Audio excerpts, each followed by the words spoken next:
اگر آپ باپ ہیں تو سنیے، اگر آپ ماں ہیں تو سنیے، کیونکہ ماں باپ کا یہ فریضہ بنتا ہے کہ وہ اپنی اولادوں کو اچھی تربیت کرے، اچھی نصیحت کرے، اچھا اخلاق سکھائے۔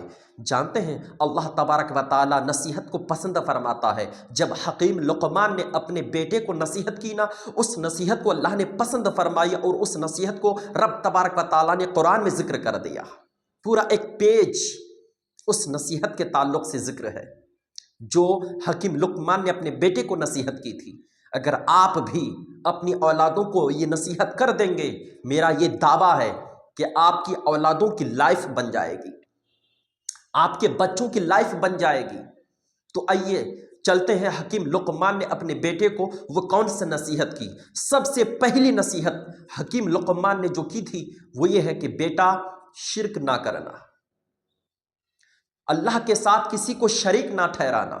شرک سب سے بڑا ظلم ہے، شرک نہ کرنا۔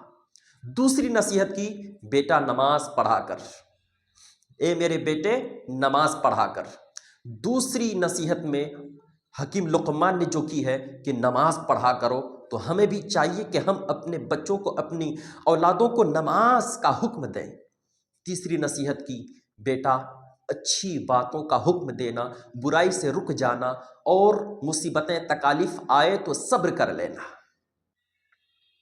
ایک ہی آیت میں 4 اصول بتائے گئے: شرک نہ کرنا، نماز پڑھا کرنا، اچھی باتوں کا، برائی سے رک جانا، اچھی باتوں کا حکم دینا، اور صبر کرنا۔ یہ 4 اصول بتائے گئے۔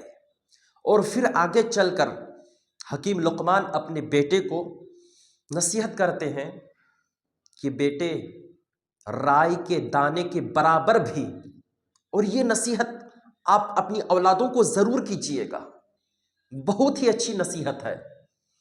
حکیم لقمان نے جو اپنے بیٹے کو اس وقت یہ نصیحت کی تھی نا، اگر آج ہم اپنی اولادوں کو یہ نصیحت کر دیں تو ہماری اولادوں کی زندگی بن جائے گی، ان کی لائف میں 4 چاند لگ جائیں گے، ان کی لائف سیٹ ہو جائے گی۔ حکیم لقمان کہتے ہیں بیٹا تم رائی کے دانے کے برابر بھی گناہ کرو گے، چاہے تم کسی چٹان کے اندر جا کر گناہ کرو، آسمان پر جا کر گناہ کرو۔ دیکھیے اس وقت آسمان کا تصور بھی نہیں تھا اڑنے کا، لیکن اس وقت یہ نصیحت کی جا رہی ہے۔ اس وقت یہ پلین اور یہ جو جہاز وغیرہ اڑتے ہیں، اس وقت تو یہ تصور بھی نہیں تھا نا، لیکن حکیم لقمان کو دیکھیں آپ، حضرت حکیم لقمان اپنے بیٹے کو نصیحت کر رہے ہیں، چاہے تم آسمان پر جا کر گناہ کرو، اور کہتے ہیں زمین کے اندر چاہے تم گناہ کرو، اللہ تبارک و تعالیٰ کل قیامت کے دن وہ برائی تمہارے سامنے لائے گا۔ اللہ اکبر۔ ہم اپنے گھر میں کتنے ہی ٹی وی کیمرے لگا لیں، ہم اپنے گھر میں چاہے کتنے ہی باڈی گارڈ لگا لیں اپنی اولادوں کے لیے، حفاظت کے لیے، محفوظ رکھنے کے لیے، یہ ٹی وی کیمرے اور یہ باڈی گارڈ، یہ ہیلپر جتنے بھی ہم رکھے ہوئے ہوتے ہیں، اگر اولاد گناہ کرنا چاہے، کوئی گناہ کرنا چاہے، تو اس کو کوئی بچا نہیں سکتا ہے، وہ موقع نکال ہی لے گا۔